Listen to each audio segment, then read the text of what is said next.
Hyderabad to Vijayawada జాతీయ రహదారి మధ్యలో ఉన్న కీసర బ్రిడ్జ్ ప్రమాద ఘంటికలు మోగిస్తోంది. టోల్ ప్లాజా దగ్గరలోని 6వ బ్లాక్ మరోసారి కదిలింది. అరంగుళం కిందికి జారింది. గడిచిన 3 ఏళ్లలో ఇలా కదలటం ఇది మూడోసారి.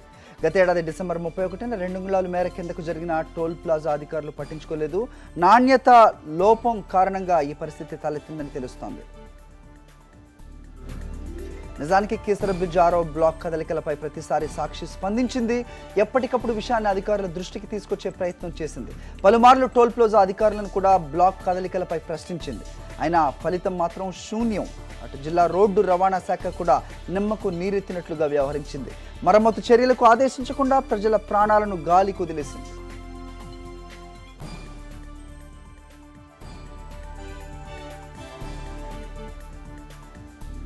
ఈ టోల్ ప్లాజా అధికారులు ప్రభుత్వ తీరుపై ప్రయాణికులు తీవ్ర అసహనం వ్యక్తం చేస్తున్నారు. పన్నుల రూపంలో ఇష్టానుసారంగా జేబులు కాజేస్తూ కనీస చర్యలు తీసుకోవడం లేదని వాపోతున్నారు. ఇలా ఊగుతూ తమనెప్పుడు బ్రిడ్జ్ మింగేస్తుందో అని భయభ్రాంతులకు గురవుతున్నారు. అది ఏ సీఎం అధికార నివాసమా, మంత్రి అధికార భవనమో అయితే ఇలా వదిలేస్తారా అని వాళ్ళు అంతా నిలదీస్తున్నారు. నాణ్యత లోపం వల్ల పోయినసారి 2000 కోట్ల కట్టించి ఇప్పుడు 3 సార్లు రిపేర్ రావడం జరిగింది. ఇంతకుముందు కూడా లారీలు వెళ్తూ ఉన్నప్పుడు అలా జరిగిందని చెప్పేసి హడావిడిగా లైన్ మార్చేసి ఇంటికి పంపించి మళ్ళీ అంటే 2-3 రోజుల్లోనే వదిలేశారు దాన్ని. అలా స్పీడ్గా పనులు చేయటం వలన మళ్ళీ రిపేర్ వచ్చింది. అది ఈ బ్రిడ్జి మీద నడవాలంటేనే మాకు భయంగా ఉంది. మాది ఇక్కడే కేసర్ లోపల అయినా కానీ ఈ బ్రిడ్జి ఇలా ఎందుకు అవుతుందో.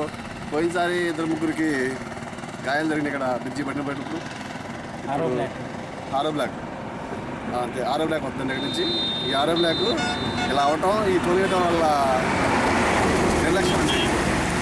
వాళ్ళు సరిగా బ్రిడ్జి మీద దృష్టి పెట్టి ప్రయాణికులకు ఇబ్బంది లేకుండా చేయాలని ఈ ద్వారా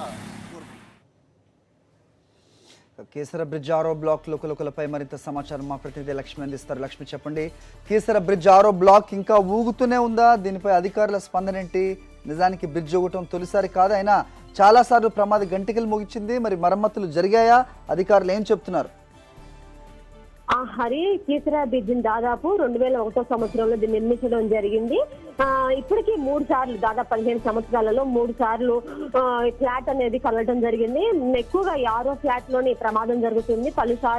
పలుమార్లు కూడా స్థానికులు కూడా అధికారులకు ఫిర్యాదులు చేశారు. మీడియా ద్వారా కూడా అధికారులకు సమాచారం వెళ్ళినప్పటికీ కూడా దీన్ని తాత్కాలికంగా మరమ్మతులు చేపిస్తున్నారు తప్పితే పర్మనెంట్ గా మాత్రం ఇంతవరకు మరమ్మతులు చేసే విధంగా ఏ ప్రభుత్వం కూడా ఆలోచించలేదు. ఇది టీడీపీ హయాంలో కట్టారు. కాసుల కోసం తక్కువ చేయబడిన కాంట్రాక్టర్ల పుణ్యం వల్లనే దాదాపు 15 సంవత్సరాలలో ఇది 3వసారి బ్లాక్ అనేది కదిలిందని మనకు సమాచారం అందుతుంది. మొత్తం స్వర్ణ కన్స్ట్రక్షన్ కంపెనీ దీనిని ఆ రోజు ప్రాజెక్ట్ చేపట్టడం జరిగింది. దాదాపు కీసర బ్రిడ్జి కృష్ణా జిల్లాలో ఉన్నటువంటి కీసరాలో ఉన్న మున్నేరు నది పైన 1/2 కిలోమీటర్ మీద ఉంటుంది. ఇది మొత్తం కూడా ఇది 3వసారి ఇప్పుడు ఈ ప్రమాదం సంభవించి స్థానికులే మీడియాకి సమాచారం అందించారు. తమ ప్రాణాలు అరిచేతిలో పెట్టుకుని బ్రిడ్జి మీద ప్రయాణం చేయవలసి వస్తుందని చెప్పి కూడా వారందరూ ఆవేదన వ్యక్తం చేస్తున్నారు. విజయవాడ నుంచి హైదరాబాద్ వెళ్ళాలంటే మెయిన్ కీసరా బ్రిడ్జి దాటుకుంటూనే వెళ్ళాలి. నిత్యం వేల సంఖ్యలో ఈ బ్రిడ్జి గుండా వెహికల్స్ హైదరాబాద్ వెళ్తా ఉంటాయి. అయినా సరే అధికారులు మాత్రం నిర్లక్ష్య వైఖరి వహిస్తున్నారు. పెను ప్రమాదం సంభవిస్తే మాత్రం భారీ ప్రాణ నష్టం తప్పదు. ఇప్పటికైనా అధికారులు స్పందించి తమ ప్రాణాలను కాపాడాలని చెప్పి స్థానికులంతా కూడా డిమాండ్ చేస్తున్నారు. ప్రయాణికులు కూడా వాపోతున్నారు. హరి, ఓకే లక్ష్మి.